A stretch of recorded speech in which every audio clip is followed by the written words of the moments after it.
ನಮ್ಮ ಸಿದ್ದರಾಮಣ್ಣವ್ರನ್ನೇ ಮೀಟ್ ಆದಂಥ ಫಾಕ್ಸ್ಕಾನ್ ಕಂಪನಿಲಿ 30,000ಗಿಂತಲೂ ಹೆಚ್ಚು ಜಾಬ್ ವೇಕೆನ್ಸಿಗಳಿವೆ. Trainee, junior engineer, assistant engineer ಆಗಿ ಸಾವಿರಾರು ಜನರನ್ನ ಪರ್ಮನೆಂಟ್ ಆಗಿ ಅಪಾಯಿಂಟ್ ಮಾಡ್ಕೊಳ್ತಿದ್ದಾರೆ. ಇದು ಫುಲ್ ಟೈಮ್ ಜಾಬ್. ಕನಿಷ್ಠ ಅಂದ್ರೂ 20,000 ಸಂಬಳ ಕೊಡ್ತಾರೆ. ಊಟ ಕೂಡ ಅವರೇ ಕೊಡ್ತಾರೆ. ಈ ಜಾಬ್ಗೆ ಡಿಪ್ಲೊಮಾ ಮತ್ತೆ ಇಂಜಿನಿಯರಿಂಗ್ ಅಲ್ಲಿ ಯಾವುದೇ ಬ್ರಾಂಚ್ ಅಲ್ಲಿ ಪಾಸ್ ಆಗಿದ್ರೂ ಪರವಾಗಿಲ್ಲ. ಒಂದು ವೇಳೆ ಡಿಪ್ಲೊಮಾ ಪಾಸ್ ಆಗಿ ಇಂಜಿನಿಯರಿಂಗ್ ಅಲ್ಲಿ ಬ್ಯಾಕ್ಲಾಗ್ಸ್ ಇದ್ರೂ ಕೂಡ ಪರವಾಗಿಲ್ಲ. ಈ ಜಾಬ್ ಪೋಸ್ಟ್ ಅಲ್ಲಿ ನೀವು ನೋಡ್ತಿರೋ ಹಾಗೆ ಬಹಳ ಡಿಪಾರ್ಟ್ಮೆಂಟ್ಗಳಲ್ಲಿ ಬಹಳ ವೇಕೆನ್ಸಿಗಳಿವೆ. ಯಾವುದೇ ತರ ಆಪ್ಟಿಟ್ಯೂಡ್ ಟೆಸ್ಟ್ ಇರಲ್ಲ, ಜಸ್ಟ್ ಟೆಕ್ನಿಕಲ್ ಇಂಟರ್ವ್ಯೂ ಮಾತ್ರ ಇರುತ್ತೆ.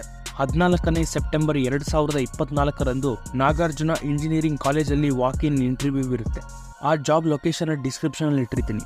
ಇಂಟರ್ವ್ಯೂಗೆ ಹೋಗುವಾಗ ನಿಮ್ಮ resume, passport size photo, degree certificate ಮತ್ತೆ ಡಿಪ್ಲೊಮಾ ಸರ್ಟಿಫಿಕೇಟ್ಗಳನ್ನ ತಪ್ಪದೇ ತಗೊಂಡೋಗಿ. ಮಾರ್ಕ್ಸ್ ಕಾರ್ಡ್ ಇಲ್ಲದೆ ಇದ್ರೂ ಪರವಾಗಿಲ್ಲ, ಈ ಸರ್ಟಿಫಿಕೇಟ್ಗಳನ್ನ ಮಾತ್ರ ಮಿಸ್ ಮಾಡದೆ ತಗೊಂಡೋಗಿ. ಹೇಳಿಲ್ಲ ಅಂತ ಮತ್ತೆ ಆಧಾರ್ ಕಾರ್ಡ್, ಪಾನ್ ಕಾರ್ಡ್ ಮಾತ್ರ ಬಿಟ್ಟೋಗ್ಬೇಡಿ.